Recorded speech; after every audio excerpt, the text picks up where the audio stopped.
Hey guys, we have an active manhunt going on right now. Behind the cameras, we have the chopper in the air, and then of course over my shoulder you can see the roadblock set up. We're at the Antioch. Sean had a divine spark and a message for all of us. Tonight we share his story again in honor of the man who put so many smiles on so many faces. Burt is back. Isaiah Washington, the star of many shows, including tonight on Grey's Anatomy. Alarming.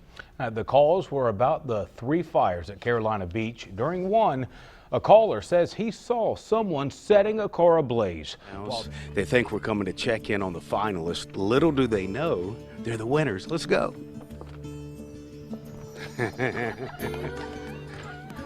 All right, come on out here. Bottom of the ninth, bases are loaded.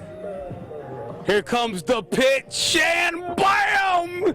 Tickets to tonight's game, the Surprise Squad, the first ever live version. A Brunswick County Powerball winner is back in the spotlight. Marie Holmes made national news after winning $188 million in jackpot money from the Powerball earlier this year. Now her fiance, though, is back in jail, and she's cited for marijuana possession. Prosecutors say Holmes paid to post the $3 million bond to get Lamar McDowell out back in March.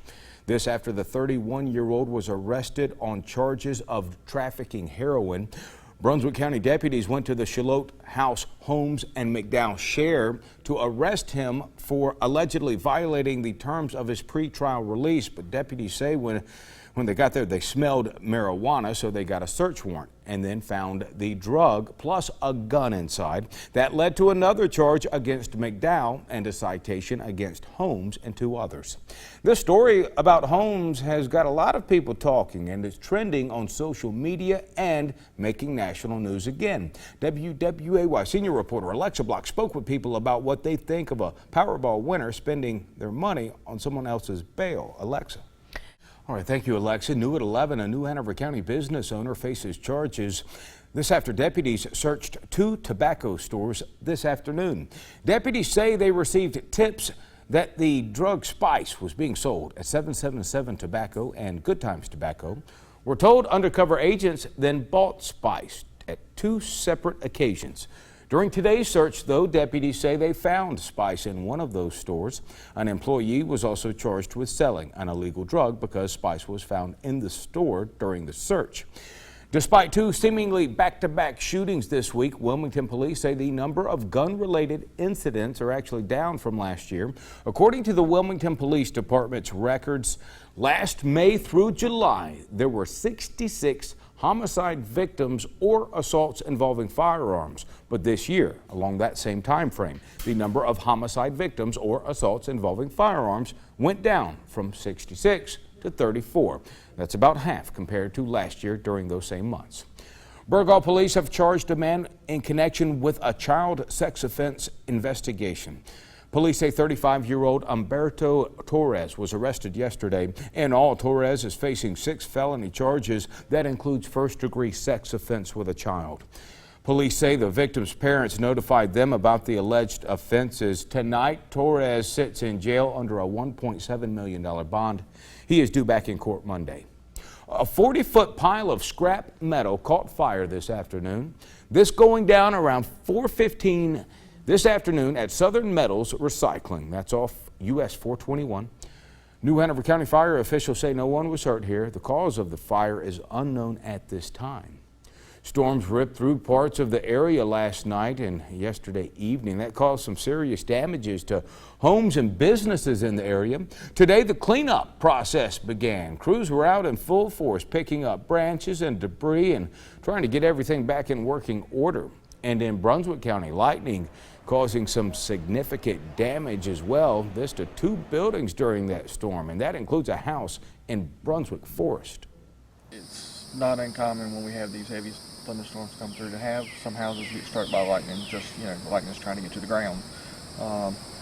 In this particular case, that house just received substantial damage, along with another structure in the county over at Waterbury Plantation, Jackie's Creek. Their clubhouse actually received severe damage as well. That is Scott Garner. He's the Deputy Director of Emergency Services in Brunswick County, and he says although the lightning is not uncommon, so many of these instances so close together is. This evening's Downtown Sundown concert series featured Abbey Road Live. They're a Beatles tribute band and a good one too. The wristband sales benefited Wilmington's Good Shepherd Center. The mission of the center is to feed the hungry, shelter the homeless, and foster transition into housing. Associate Development Director Carolyn Gonzalez says they appreciate the support from Downtown Sundown because they do important work.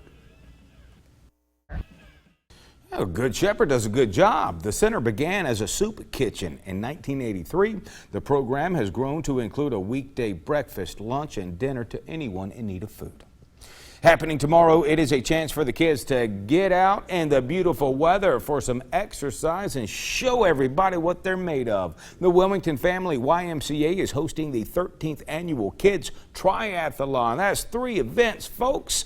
Kids ages 5 to 13 will swim, bike, and run various distances based upon their age group. The event gets started at 8 a.m. at the YMCA on Market Street. Good luck to all you kiddos taking part. After the break, Scott Dean's up with a look at the weekend forecast. Meanwhile, one weatherman found out what happens when summer is missing. Busted by the popo. Plus, Donald Trump's favorite verbal weapon is something you say when you're trying to be polite. And an app lets you take a picture of a stranger and then find out everything you can about them. Your